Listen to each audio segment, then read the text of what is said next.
आर्यन जब funeral house से बाहर आती है तो उसे वहाँ पर सिर्फ मून के फ्यूनरल के नोटिस दिखाई देती है।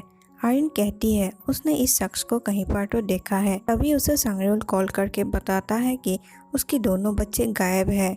आर्यन संगरियुल को पुलिस को कॉल करने को कहती है और फ्यूनरल हाउस से बाहर चली आती है।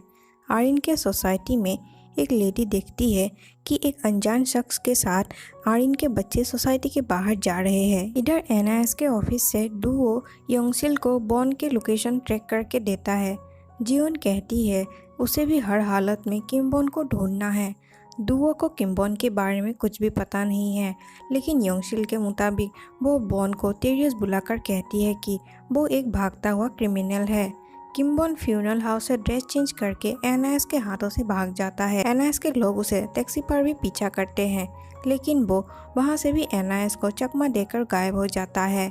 इधर योन्हा अपार्टमेंट के सभी औरतों को अपने आस पड़ोस के औरतों को चैट करके जुनसू और जुनही के बारे में पता करने को कहती है। उन लोगों को ये इन्फॉर्मेशन मिलते हैं कि बच्चों को एक अनजान शख्स सोसाइटी के बाहर ले जा रहे हैं। वो सभी औरतें चैट से ही के का पता करते हैं और उसे बच्चों के साथ पकड़ते हैं, लेकिन के रास्ते में इतने सारे औरतों को देखकर वहाँ से भाग जाता है। आर्यन भी वहाँ पर आ जाती है। वो बच्चों को सेफ देखकर रोती है और स्ट्रेंजर के साथ जाने के लिए डांटती भी है। बॉन भी एनआईएस से भागकर वहाँ पहुँच जाता है और वो आर्यन को नोटिस करता है।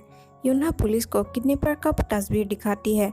किमबॉन भी जब तस्वीर को देखता है तो वो के को पहचान जाता है। अपार्टमेंट में आकर किमबॉन सोचता है कि ये आदमी वही है जिसे सिर्फ मून को मारने के लिए हायर किया गया था। वो सोचता है कि ये किलर उसके सोसाइटी पर क्या करने आया था। वो कहता है उसे अब अपनी पड़ोसी पर नज़र रखना होगा। जंग इल की डेथ के बाद आर्यन अपना पार्ट टाइम जॉब शुरू कर देती है और किमबॉन भी उसे जॉब करते हुए नोटिस करता है।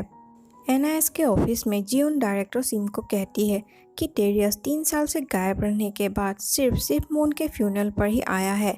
वो सिम से परमिशन मांगती है कि वो सिर्फ मून के डेथ को इन्वेस्टिगेशन करना चाहती है और साथ ही टेरियस को भी ढूंढना चाहती है। डुओ अपने बातों से योंगसिल को उलझाकर उनके फिंगरप्रिंट्स को कलेक्ट करता है और योंगसिल के कंप्यूटर से टेरियस के बारे में पता करता है। उसे पता चलता है कि टेरियस एनआईएस के ही एजेंट है, लेकिन 3 साल पहले ऑपरेशन कैंडीमैन नॉर्थ के एक स्पाई की मरने के बाद एनआईएस उसे मर्डर का सस्पेक्ट समझते हुए उसे ढूंढ रहा है। योंगसिल डायरेक्टर सिम से परमिशन मांगते हैं कि उसे टेरियस को पकड़ने के लिए ऑर्डर इश्यू करे। योंगसिल के मुताबिक टेरियस ही एनआईएस का मोल है, वरना कौन उन लोगों के नॉर्थ के स्पाई को मारकर जरूरी यूएसबी ड्राइव को लेकर भाग सकता है। जियोन योंगसिल के बातों को खारिज करते हुए कहती है कि उन्हें एविडेंस के बिना टेरियस को मोल कहना नहीं चाहिए। वो टेरियस के साथ देते हुए कहती है कि टेरियस ने वो यूएसबी ड्राइव नहीं चुराया है। हो सकता है कि वो सच का पता करने के लिए 3 साल से गायब रहा हो।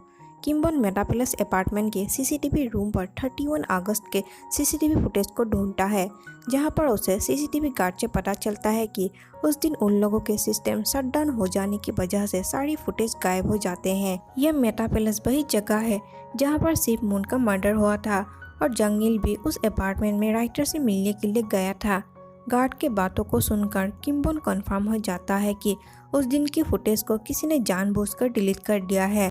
आर्यन जंग इल के कार से उसके सामान निकालती है, तब वो कार पर महंगी टार्ट का बॉक्स देखकर सोच में पड़ जाती है, क्योंकि जंग इल ऐसे महंगी चीज़ों पर पैसा खर्च करने वाला इंसान नहीं है। आर्यन यूनहा को उसकी दोनों बच्चों को देखभाल करने के लिए शुक्रिया अदा करती है। दोनों बच्चे यूनहा के बेटे को खेलने के लिए उसे एक स्टिकर देता है। आर्यन यूनहा से प्रॉमिस करती है कि उसे जब एक स्टेबल जॉब मिल जाएगी तो वो बच्चों को देखने के लिए एक हेल्पर हायर कर लेगी। योंगताए को अपने आदमी से पता चलता है कि के ने जिस ड्राइवर का मर्डर किया था उस आदमी का बीवी आर्यन है। उसका आदमी योंगताए को कहता है कि जंग इल के डेथ के बारे में आर्यन को कोई भी शक नहीं है। उन लोगों को यही लगता है कि जंग इल हार्ट अटैक की वजह से मारा गया है। आर्यन अपने बच्चों को कहती है कि उन लोगों के फादर 3 साल के लिए बिजनेस ट्रिप पर गए हैं। बच्चे सो जाने के बाद आर्यन बच्चों को झूठ बोलने के लिए रोती है। नेक्स्ट डे आर्यन को जे इंटरनेशनल कंपनी से कॉल आता है कि उसे सेक्रेटरी जॉब के लिए हायर किया गया है। ऑफिस में योंगताए आर्यन को एक बड़ी एनुअल सैलरी के साथ उसे नेक्स्ट वीक से जॉब आने पर कहता है। आर्यन योंगताए को जॉब पर हायर करने के लिए शुक्रिया अदा करती है। सुनमी यूनहा और सांगरियोल को कहती है आरिन को इतनी बड़ी अमाउंट की सैलरी की जॉब कैसे मिल गई है। सांगरियोल कहता है क्या उसे आरिन की जॉब पाने की खुशी में जलन हो रही है। यूनहा कहती है उसने आरिन के बच्चे को देखभाल करने के लिए एक हेल्पर भी हायर किया है, लेकिन उसे नहीं पता कि हेल्पर अपने काम पर कैसी हो, और हेल्पर भी फ़ोन पर किसी को मैसेज करते हुए बच्चों को देख रही होती है। किम्बोन भी हेल्पर और बच्चों के ऊपर नज़र रखता है। बॉन देखता है कि हेल्पर किसी से फ़ोन पर बात कर रही है और बच्चों को खेलते हुए छोड़कर वहाँ से चली जा रही है। बॉन उसे जाने से रोकती है और हेल्पर की फ़ोन छीन कर उसे चेक करता है। बॉन को पता चलता है कि हेल्पर तो अपने बॉयफ्रेंड से मिलने के लिए वहाँ से निकल रही थी। बॉन हेल्पर से अपने इस बिहेव के लिए सॉरी कहता है। हेल्पर पूछती है वो कौन है, क्या उसे ऐसा लगता है कि वो बच्चों को अकेले छोड़कर किसी से उन दोनों का किडनैप करवाएगी। क्या वो उस पर नज़र रख रहा है, क्या आरिन ने उस पर नज़र रखने के लिए कहा है। बॉन ये सभी बातों को इनकार कर देता है। हेल्पर आरिन से पूछती है क्या उसे उस पर ट्रस्ट नहीं है। आरिन कहती है उन्हें शायद कुछ गलतफहमी हुई है। हेल्पर कहती है कि वो अब ये काम नहीं करेगी। वो आरिन को अपने पड़ोसी बॉन को ही बच्चों पर नज़र रखने को कहकर वहाँ से चली जाती है। बॉन आरिन से अपनी गलती के लिए सॉरी कहता है। वो आरिन को कहता है कि उसे लगा हेल्पर बच्चों को नज़रअंदाज करके बच्चों को छोड़कर चली जा रही है, उसे बच्चों के लिए फिक्र हो रहा था। आरिन कहती है बॉन तो सिर्फ मदद करना चाहता था, लेकिन सिचुएशन अब उल्टा हो गया है। तो बॉन आरिन को ये ऑफर करता है कि अगर वो चाहे तो अब से बॉन बच्चों का देखभाल करेगा, यानी वो जुनसू और जुनही के बेबी सिटर बनने का काम करेगा। आरिन बॉन की ये बात सुनकर सोच में पड़ जाती है। वो बॉन को अपार्टमेंट में बात करने के लिए ले आती है। आरिन के बच्चे किम्बोन को एक स्टिकर गिफ्ट करते हैं। आरिन कहती है वो किम्बोन को अच्छी तरह से नहीं जानती है, तो वो कैसे किम्बोन को बेबीसिटर जॉब पर रखे। किम्बोन कहता है कि उसे पैसों की ज़रूरत है। आरिन उसे बेबीसिटर काम के लिए पे करेगी। वो कहता है आरिन को एक परमानेंट सिटर मिलने तक वो कुछ दिन के लिए बच्चों को संभालेगा। बॉन अपने अपार्टमेंट में आकर आरिन के फैमिली के बारे में सोचता है। उसके दिमाग में ये बात आ रहा था क्योंकि उन बच्चों से मिला था, लेकिन उसे आरिन के घर पर कुछ खास एविडेंस भी नज़र नहीं आता है कि अपने कमरे में अपार्टमेंट के सभी फैमिली के बारे में बात सुन रहा था। दरअसल के ने बच्चों को एक ट्रैकर स्टिकर का पैकेट दिया था कि जुनसू और जुनही से ये स्टिकर सभी को देने के लिए कहा था। बच्चों ने भी अपने सभी फ्रेंड्स को वो स्टिकर गिफ्ट दिए थे, जिसमें बॉन भी था। आरिन का बॉस उसे उसका काम समझाता है। योंगताई आरिन को कहता है उसे बैग के ऊपर काम करने की कोई ज़रूरत नहीं है, उसे सिर्फ योंगताई का खाने के टाइम को ही याद रखना है। वो आरिन को उसके ऑफिस के लॉकर रूम पर न जाने के लिए वार्न भी करता है। आरिन की तीनों दोस्त किम्बोन का बेबीसिटर जॉब के लिए उसका इंटरव्यू लेता है, लेकिन बॉन अपने बारे में उन लोगों को कुछ भी नहीं बताता है। सांगरियोल अपने मन में सोचता है कि बॉन जरूर एक अनएम्प्लॉय होगा। बॉन जब बच्चों की स्कूल बस का इंतज़ार करता है तो वहाँ पर सभी बच्चों के माएँ उसका चार्म के दीवाने हो जाते हैं। बच्चे जब पार्क पर खेल रहे होते हैं, सांगरियोल कहता है बॉन के चेहरे पर कोई भी एक्सप्रेशन नहीं है। बॉन जब बच्चों के कहने पर उन लोगों के साथ खेलता है तो वो थक जाता है। सांगरियोल कहता है जुनजुन बहुत ही एनर्जेटिक बच्चे हैं। वो बच्चों को स्नैक देने को कहकर बॉन को बच्चों से राहत दिलाता है। बॉन आरिन के घर पर बच्चों के साथ डिनर करता है।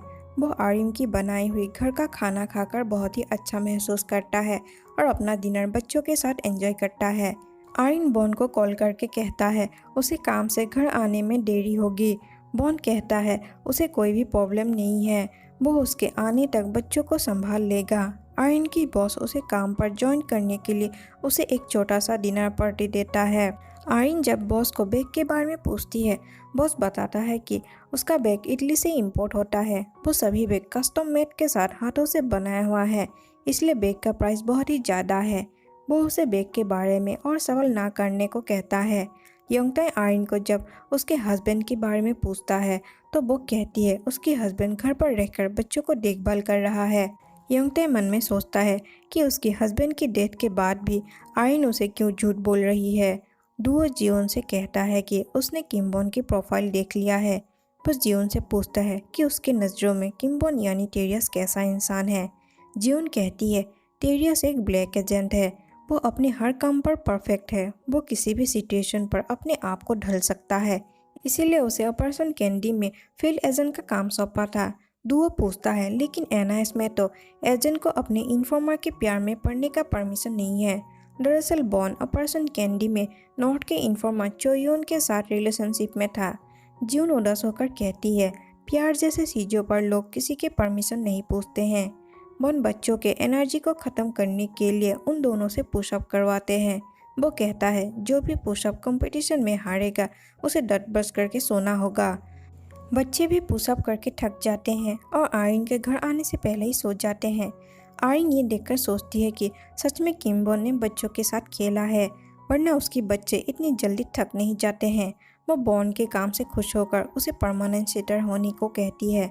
बॉन भी खुशी से ये काम करने के लिए मान जाता है। आर्यन किम्बोन से प्रॉपर तरीके से खुद को इंट्रोड्यूस करवाती है। बॉन भी अपना नाम कहकर खुद को आर्यन से इंट्रोड्यूस करवाता है।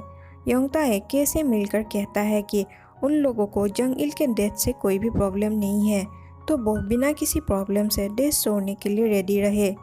इधर यूनहा अपनी बेटी की चोरी हुई बाइक को खोजने के लिए अपार्टमेंट की सीसीटीवी रूम पर जाती है। गार्ड उसे चोरी हुई दिन की फुटेज जब दिखाता है तो वो जंग इल को घबराते हुए लिफ्ट के लिए जाते हुए देखती है। दरअसल 31 अगस्त को ही यूनहा की बेटी की बाइक चोरी हुई थी। वो आर्यन को कॉल करके सीसीटीवी रूम पर आने को कहती है। वो लोग देखते हैं कोई अनजान आदमी जंग इल का पीछा करते हुए उनके अपार्टमेंट तक आ गया था। सुनमी डरकर कहती है, क्या जंग इल को किसने मर्डर तो नहीं किया है? के भी ये सारी बातें वहाँ पर रखे हुए स्टिकर ट्रैकर से सुन लेता है। आर्यन ये देखकर घबरा जाती है। बॉन भी उस आदमी को देखकर हैरान हो जाता है। और यहाँ पर ये एपिसोड 3 और 4 की स्टोरी एंड होता है। बाकी एपिसोड के एक्सप्लेनेशन के लिए please like share and subscribe to my YouTube channel इन ड्रामा।